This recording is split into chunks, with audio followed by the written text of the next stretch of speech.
Assalamu alaikum and welcome back to the channel. Today we are talking about riba. We are talking about some of the concepts within a riba that might be confusing some people.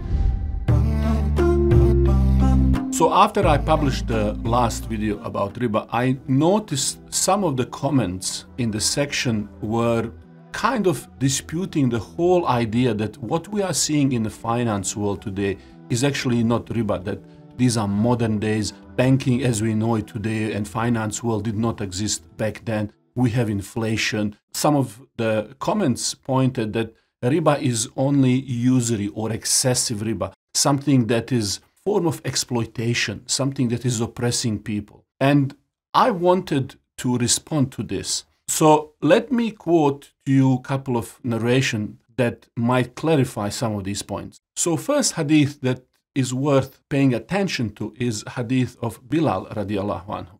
In this narration, we see Bilal coming to the Prophet sallallahu alaihi wasallam and bringing some dates, beautiful high-quality Barni dates. And the Prophet sallallahu alaihi wasallam asks Bilal, what are these dates? So Bilal said, I have taken some of the dates which were lower quality, and then I have replaced them for a lesser quantity of higher quality dates. So what Bilal was explaining is that he took, for instance, 6 kilos of low quality dates and he replaced them for about 3 kilos of high quality dates. Why was he doing this? He wanted to give the gift to the Prophet sallallahu alaihi wasallam. The Prophet sallallahu alaihi wasallam on that said to Bilal, beware Bilal, this is riba.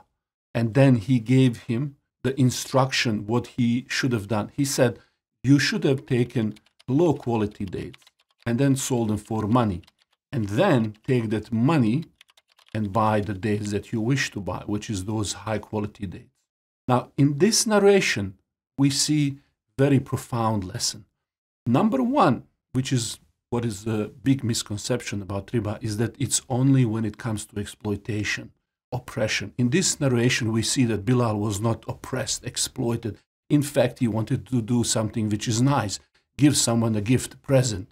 Still, because he was changing one amount of dates for another amount, these amounts were not the same. The Prophet ﷺ said, this is riba. And this goes back to the rule when it comes to exchanging things, ribawi goods, gold for gold, or dates for dates. These kinds of things, when they are exchanged, they need to be equal, so one for one. And so we see that riba is actually the excess or surplus or unequal exchange from particular transactions. So this is number one thing to notice. It doesn't mean it's about modern day or olden day banking and finance. Doesn't mean it's a lot of it or little of it. It simply means that we are violating the principle of Islamic finance, which is that when you exchange these things, they need to be exchanged one to one. In this case, it doesn't even matter if those dates are maybe different type versus different type. We look at the dates as the same family.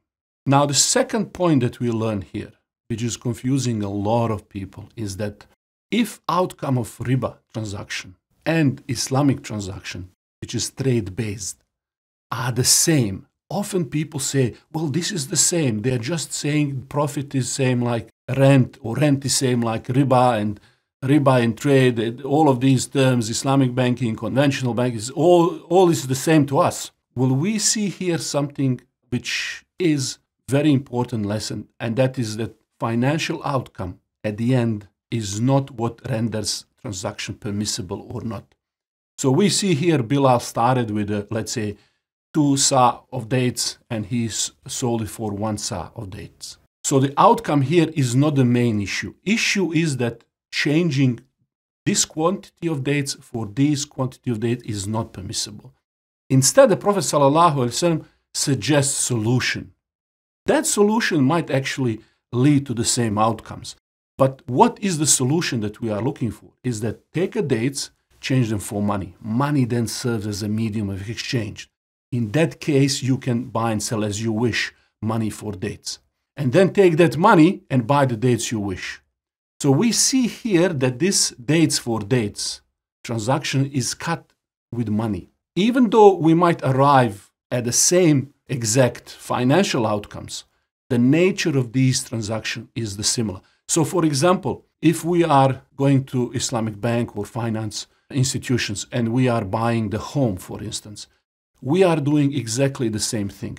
We are saying that conventional bank, when you are taking a loan, which is money for money transaction, with house being just collateral, not the subject matter of the contract, just the collateral, something from security if you cannot repay that loan.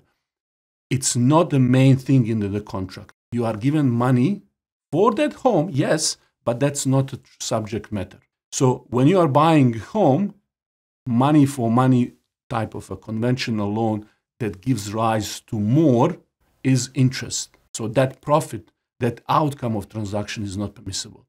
In Islamic finance, when you are buying that house or doing the financing for the home, it must be money for something. Just in the example of the Prophet ﷺ, when he said, sell those dates for money. In this case, what we are doing is we are taking money and buying the asset and then selling the asset for more money. And so both of these might look the same in terms of financial outcomes, but as the Prophet ﷺ showing us, one is the type of profit that is not legitimate,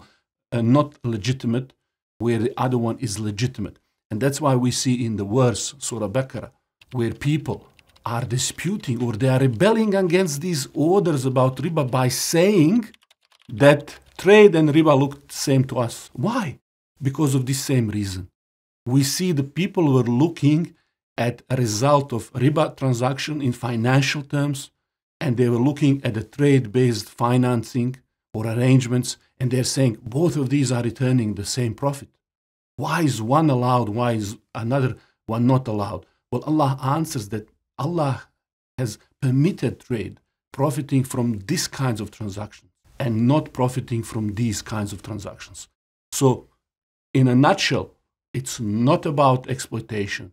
It's not about being oppressed or not being oppressed. It's not about even how much or what is the financial outcomes. When you are exchanging money for money or things that are similar, ribawi items, you cannot profit from that. As we have seen, the Prophet ﷺ said this to Bilal. But what you can profit, as Prophet ﷺ described to us in the end of that hadith, is any transaction where money is exchanged for non-monetary item. In those cases, this is trade, this is profit, this is what is allowed. Now, for those people who are saying that today we don't have riba because it is modern day, banks are doing things differently, we have to understand it comes down to basics. The core banking product is selling money for money. That's the world of finance, really. The growth of debt, credit, this is all driven by riba. So to say that there is no riba today, it's only large amounts of riba, this is what Christians use as excuse to separate riba to something that is not legitimate, which is, they call it usury, and this is not legitimate profit. And then they said interest or a little bit of riba is okay. As a Muslims, we don't believe in these ideas. Any excess beyond one-to-one is riba.